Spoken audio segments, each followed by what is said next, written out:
ways can PERS be used to explain what we do as creatives? Here on Semiosis 101, we take a designer-centric stance in explaining PERS in more accessible ways. But how else has PERS been applied in visual communication? As Season 2 begins to wrap up, let us explore how others apply semiosis to understand the visual. Welcome to Semiosis 101 Season 2's 18th semiotic video. If you have watched Semiosis 101 videos before, then you already know I am Dave Wood.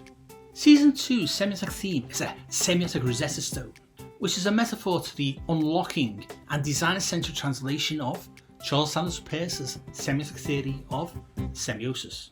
Sign action. Why do you need Semiosis 101? Peirce's writing and terminology is very obtuse. In the last few Season 2 videos, I will be focusing on wrapping up the semiotic Rosetta Stones theme by examining a wider understanding of Peirce's semiotic theory and visual communication. In this video, we prepare the ground by looking at semiotics from either end of our collective history. We will do this with the final book review of Season 2. Hit subscribe and I will explain. In episode 2.6 early in Season 2, I summarised James Jacob Lister's work on Peirce's 4 conditions a semiotic sign must have. In a very short book review, there was no time to go deeper, but the 4 conditions in the designer-centric terms are: representative condition, it must correlate to or represent a concept, object. 2.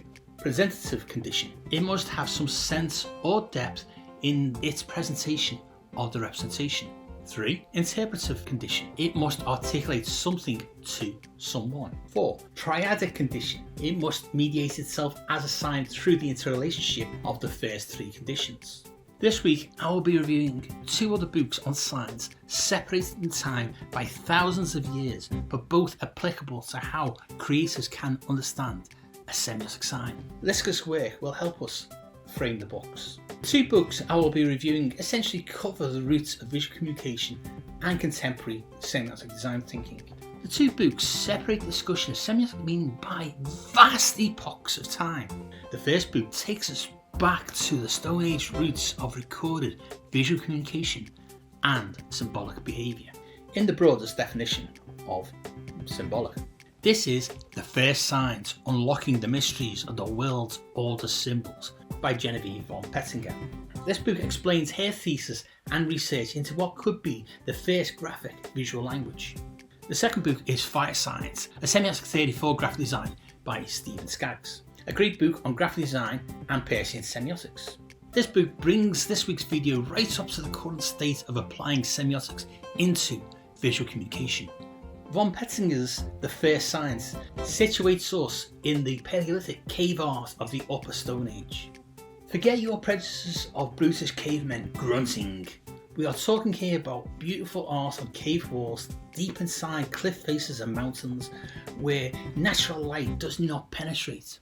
The meaning of these beautifully painted frescoes and engravings of mostly animals is lost to us, but they meant something to our ancestors who, like us, were modern humans.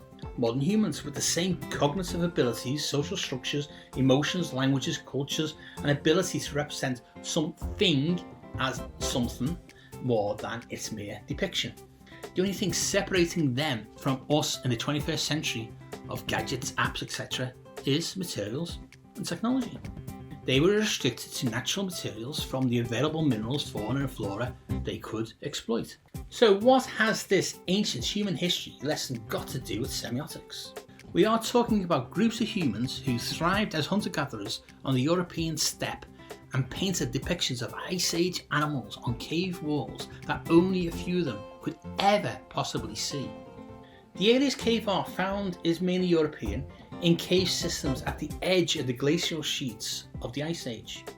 Investing in painting with animal fat lamps in cramped and low accessibility cave systems, beautiful frescoes of animals with superlative attention to form and detail, these paintings have symbolic reference to the painter's primary audience.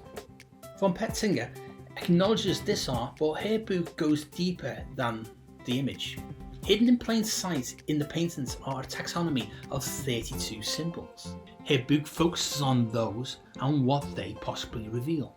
This review will not reveal that, you'll have to read the book. But what the significance of her meticulous research is the hypothesis that our encoding of meaning in both image and graphic form predates our written language. In Semiosis 101 videos, we have discussed the target audience and focused only on semiotically communicating to our primary audience. When we look to the ancient past, we do so as a tertiary audience. We have to be mindful that any meaning we take from these caves is mediated by our own 21st century biases. So we can never fully understand what the ancients meant. However, what von Petzinger's research and hypothesis does provide us with is the understanding of what we now do as illustrators and designers is intrinsic to our social-cultural lived experiences. In the late 19th and early 20th century, Charles Sanders Peirce developed his theory of semiosis. With that as a framework, we can apply the principles to the cave to realise that yes, there were concepts encoded within the symbols and images. These concepts were represented in animal depictions and graphic symbols to be seen, not by everyone, but by a target audience, for whatever reason they culturally had. These caves were reused over thousands of years, each generation adding to the frescoes, or not, but there was some intention for the representations to be interpreted. Concept, representation, interpretation. A semiotic determination flow older than the written word by 43,000 plus years. We will touch more on our ancient roots in upcoming videos, but let us jump now to the 21st century. I bought Stephen Skaggs' FireSigns when it was first published in 2017, a year after I published my PhD thesis.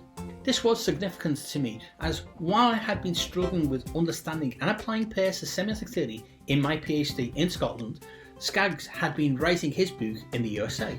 Skaggs states in his foreword on page 9 that he hopes as a graphic designer semiotician that a new generation of intrepid designer scholars will come forward to make the next advance.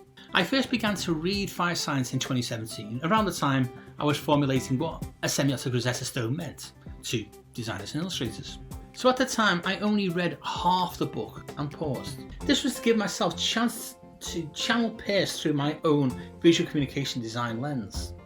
Skaggs' excellent book takes the reader through Peirce towards a semiotic theory for graphic design.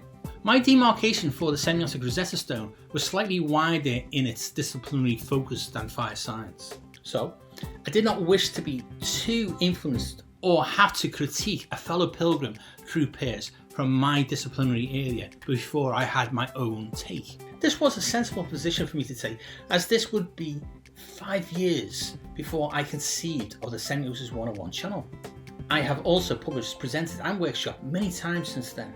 I recently returned to FireSigns with a healthy conceptual demarcated distance to now share with you both a convergent and divergent lens on the book.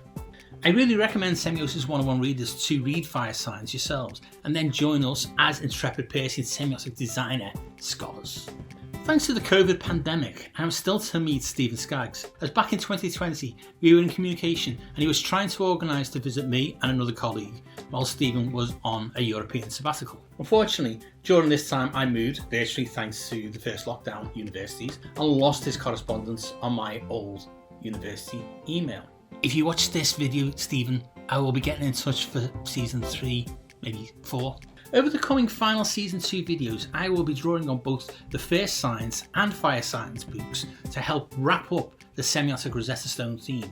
In rereading FireSigns, I return to my highlighting and annotations from 2017. Skaggs uses a term that will be very useful and converges between FireSigns and Semiosis 101's thesis on applying Peirce. To end this 18th season 2 video, we can first conclude that the human ability to encode shapes, marks and imagery with meaning stretches back to the dawn of humanity and was not recently invented. Secondly, like myself, Stephen Skaggs agrees that Peircean semiotic theory is best for designers as the enormous opportunity semiosis presents not only to fit our experience as designers of visual messages, but to illuminate aspects we may not have noticed. The word I will leave you with this week is Vicent. And this word ties together most of Season 2's take on perception and interpretation, and how to encode your aesthetic to hook your target audience. I've just ended video 18 on a semiotic cliffhanger. You will now have to come back next week. I am Dave Wood, a design educator and researcher, a published design author, and I've worked commercially as both a freelance illustrator and graphic designer. The guy behind the theory, Charles Sanders Peirce, was a philosopher, a mathematician, and a theorist. But he was not a creative. Each week on this Scout Scott Semiosis 101 YouTube channel, I will post at least one 10-minute explainer video on an aspect of Peirce's pragmatic semiotic theory. Each video will feature a take-home piece of applicable semiotic theory, and they do interconnect to build up your understanding of semiosis. Each free Semiosis 101 10-minute video will use design-centric terms instead of theoretical language. As a fellow creative and a published design author, I have a link in the description to my Scout Scott website. If you're interested in reading my Semiotic Rosetta Stone academic writing, then you can visit my academia.edu link in the description. Any other books on Peircean semiotics or design I have mentioned in the videos are also listed in the description. Check them out too. On the Semiosis 101 Substack semiotic resource, I have support materials for both free and paid subscribers. There are full annotated reading lists, video transcripts, 5-minute reads, plus other goodies and exclusive Semiosis 101 merchandise. The Substack link is in the description. Thanks for watching. Check out the other Semiosis 101 videos, like and share them with your friends, and hit the bell and subscribe buttons to be notified when next week's free Semiosis 101 video is published. You can also follow Semiosis 101 on the socials for updates. It is Semiosis 101 on Instagram and Twitter. See you all again next week for more Semiosis 101 to help illustrators and designers to enhance your visual communication skills.